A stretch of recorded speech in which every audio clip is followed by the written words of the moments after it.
প্রথমে কিছু বলতে চান?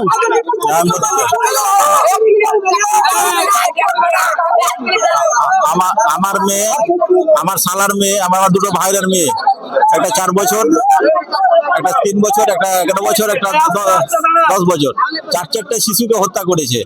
এই ছেলেটা এর আগে একটা চন্দ্রপাড়াতে মার্ডার করেছিল, সে কাছে আসামি পুলিশ তাকে তুলে নিয়ে গেছিল। যদি পুলিশ ঠিকভাবে ওটা ইনভেস্টিগেশন করতো তাহলে আর সে আসামি ছুটতো না, আর যদি না ছুটলে আমাদের সেই 4টা ছেলে প্রাণ যেত না। তো ওই কেসের কে ইনভেস্টিগেশন করেছে, কে আয়ো আছে, সুতি থানা ঘুষকে তাকে ছেড়েছে। হ্যাঁ, আমরা চাই যে কোন কোন কোন আয়ো এবং কোন এসআই সে জড়িত আছে সেটা আমরা তদন্ত চাই। এবং আমি আমার মুখ্যমন্ত্রী শুভেন্দু অধিকারী এবং ডিএম এসপির কাছে আমি অনুরোধ করছি তারা যেন আমার যথেষ্ট 4টা ছেলে শিশুর হত্যা যথেষ্ট তারা আমরা তাদের প্রাণ দিয়েছে, তাদের আমি শাস্তি চাই। এবং তাকে আমাদের মুখ্যমন্ত্রী যেমন বলেছে যে সকালে জমা সন্ধ্যায় বৈকালে খরচ, এখন পর্যন্ত আসামি শ্বশুরবাড়ির মতো থানাতে বসে আছে, এখন পর্যন্ত তার কোনো ব্যবস্থা হচ্ছে না গো, এখন পর্যন্ত তার খরচ করা হচ্ছে না গো। আমরা চাই তার এনকাউন্টার করা হোক। দাদা তোমার কিছু বলা আছে? এই ছেলে আজ থেকে 1 মাস আগে আমাদের পাশে চন্দ্রপাড়ায় মার্ডার হলো, ছেলেটা জড়িয়ে কি করে তদন্ত হলো, 3 দিনের মধ্যে বেল্ট পাই। এই বেল্টের পেছনে ছিল কে, আর ওই কেসের আয়োকে কিভাবে ইনভেস্টিগেশন? এই ছেলেটা সেদিন যদি ঠিকঠাক তদন্ত হতো, ছেলেটা জেলে থাকতো, আমাদের বাড়ির শিশুগুলো যেত না। কি করে গেল, ভুল কার?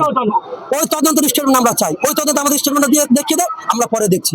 কি করে একটা মার্ডার কেসে আসামি 3 দিনের মধ্যে বেল্ট পায়? সেই বেল্ট যদি না হতো তাহলে আমাদের বাড়ির শিশুগুলো যেত না।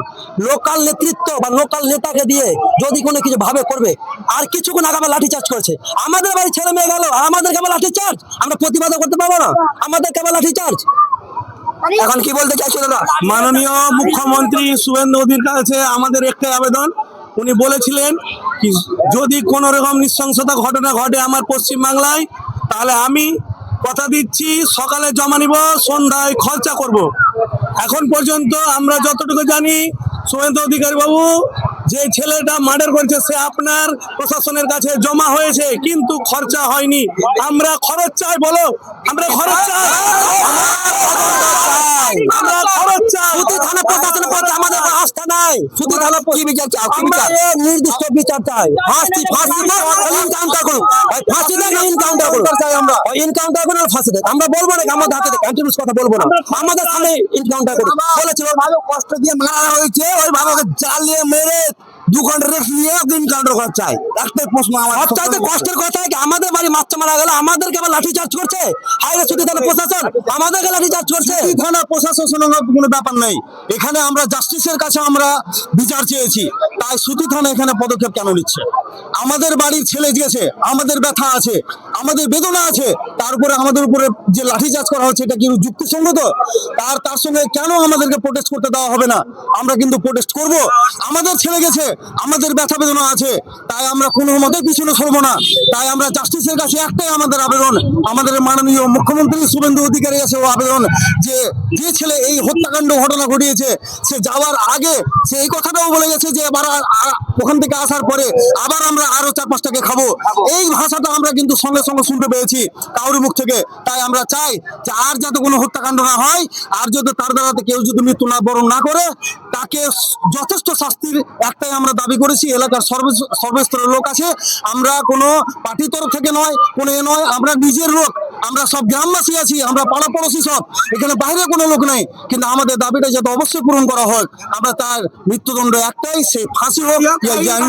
আমাদের হচ্ছে আমাদের বাড়ি বাচ্চা গেছে, ব্যথা আমাদের হচ্ছে আমাদের বাড়ি বাচ্চা গেছে, আর আমাদেরকে লাঠিচার্জ আমাদেরকেই, আমাদের বাড়ি বাচ্চা গেল। আজকে 30 দিন আগে ঠিকঠাক তদন্ত হলে ছেলেটা জেলে থাকতো, আমাদের বাড়ির কিছু ক্ষতি হতো না, আবার আমাদেরকে লাঠিচার্জ করছে। সে অফিসে ধর সালাকে আমরা হচ্ছে মার খাবো, আমাদের বাড়ি বাচ্চা যাবে, ওরা ভুল করবে বিগত দিনের, আমরা মার খাবো। হাইরে প্রশাসন, আমরা সুতি থানা আইসিকে যথেষ্টভাবে রেসপেক্ট করি, সম্মানীয় যথেষ্টভাবে সুতির প্রশাসনিক আধিকারিক যথেষ্ট রেসপেক্ট করি, কিন্তু যে একটু আগে যা সিং দেখালো বা যা দেখলাম তাতে মনে হচ্ছে আমাদেরকে কিছুই বলা যাবে না, আমরা রাস্তাতে আসতে পারবো না। আমরা শান্তি শৃঙ্খলা ভাবে করতাম, সেটাও করতে দিল না। ঠিক আছে, দেখা যাক কি হয়। আমরা চাই এসপিডিএম সাহেব এসে আমাদেরকে রাজেন মির বাড়ি রঘুনাথপুর। তোমার নাম কি দাদা? মোহাম্মদ আকিল শেখ। আর তোমার? শরীফ শেখ, বাড়িপুর বাড়ি। আর তোমার যে মেয়েটা কাটা হয়েছে তো কে লাগে? আনোয়ার হোসেন আমার নাম, আমার মেয়ে মেয়ের নাম মনিফা ইয়াসমিন। আর তোমার নাম কি? আনোয়ার হোসেন। আরমান হোসেন।